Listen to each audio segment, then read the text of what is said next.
Paris to Brighton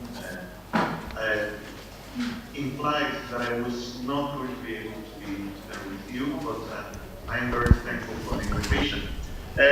Thankfully, I have a presentation here so that you can stop seeing my face. I feel a bit weird being on a big screen in front of an audience. So I'm going to start. I'm hoping that you can see this presentation.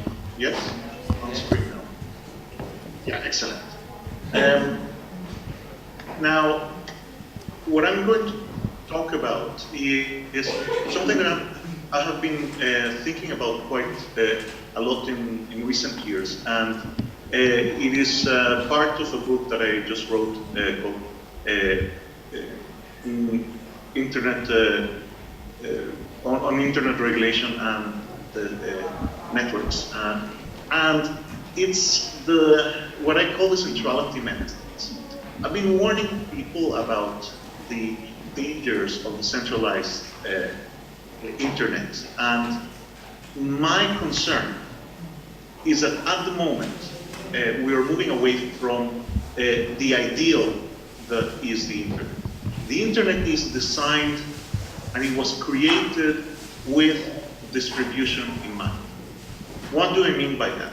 The whole idea behind the internet, you can see this very famous image of one of the concepts of what created the internet, is that there are two types of communication networks. There is a centralized network, which is the one on top, and that means that all communications go through a central node.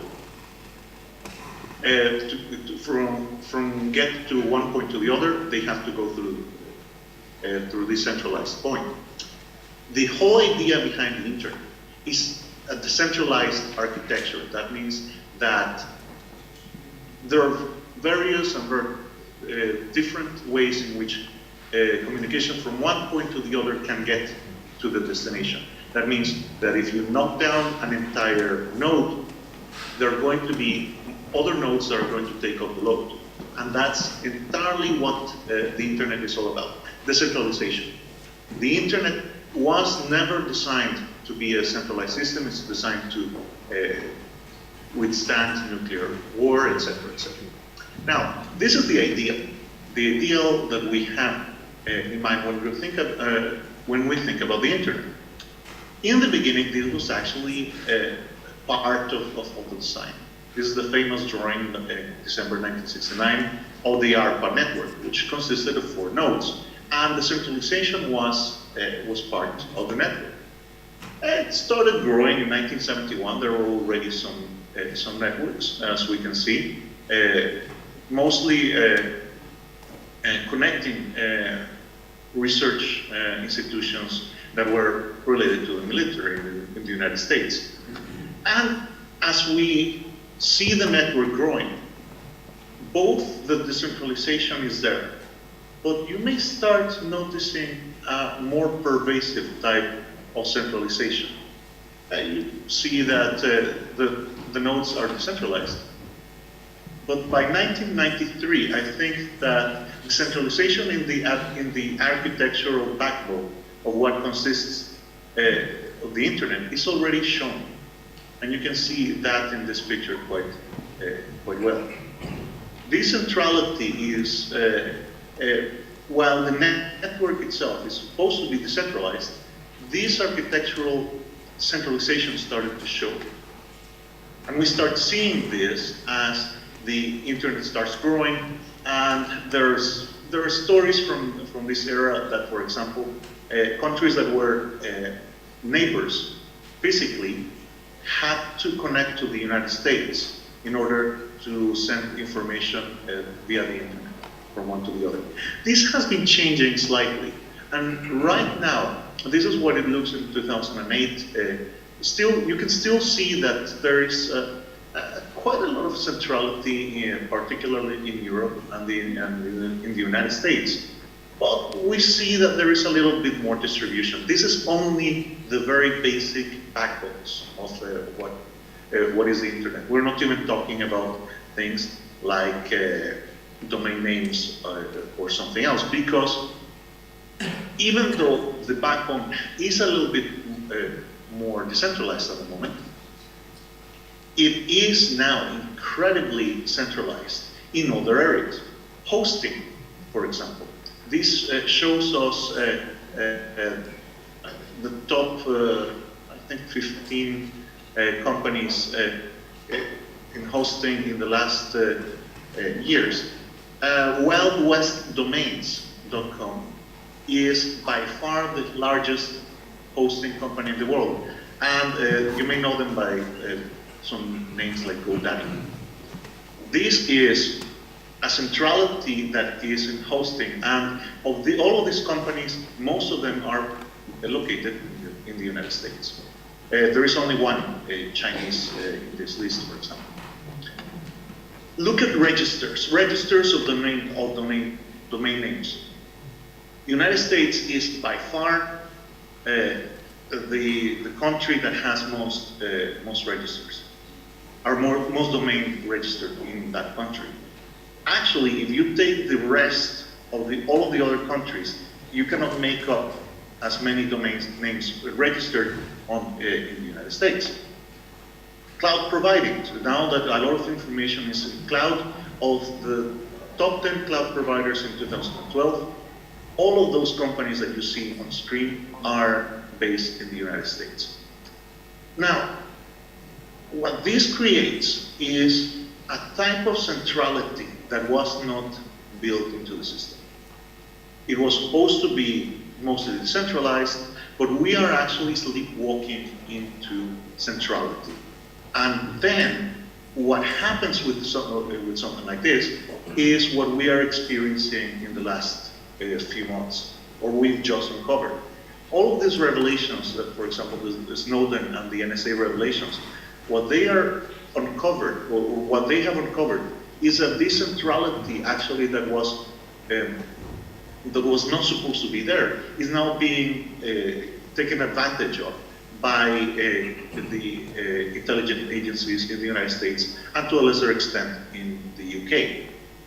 What is happening is that the fact that so many of these companies are based in the United States, not only a lot of the backbone companies, but a lot of the standard setting bodies that are creating encryption standards are based in the United States.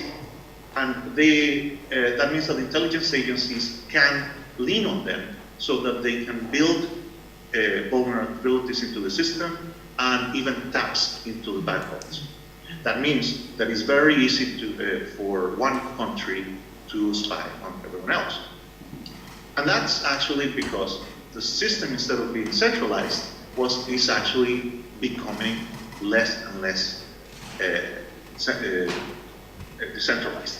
We see the domain name seizures that have been happening recently, that because so many domain names are registered in the United States, it's much easier for enforcement agencies in that country to be able to shut down websites. This happened as well with Mega Upload. Mega Upload was hosted and it was registered in the United States, which made enforcement quite easy, and it made it much easier for the site to be brought down. This is because centralized architectures are completely different from decentralized architectures. The internet that we know and love is actually less decentralized at the moment, because what we should be seeing is a more distributed architecture like the one that I'm showing here, but that is not actually what the internet looks like.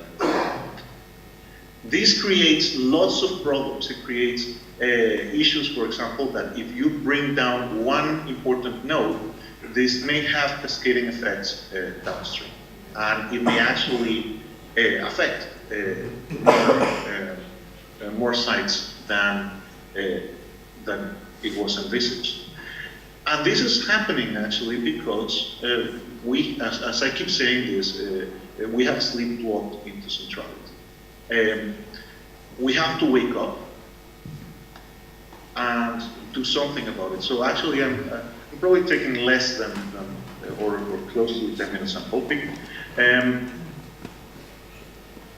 There are several solutions that we could start thinking about. One would be for other countries to take more of an active role. Brazil recently has actually emerged as an early leader because they're not happy with the NSA regulations and the fact that the internet infrastructure and the internet architecture is actually quite centralized, and one country has way too much say in the way the internet is run.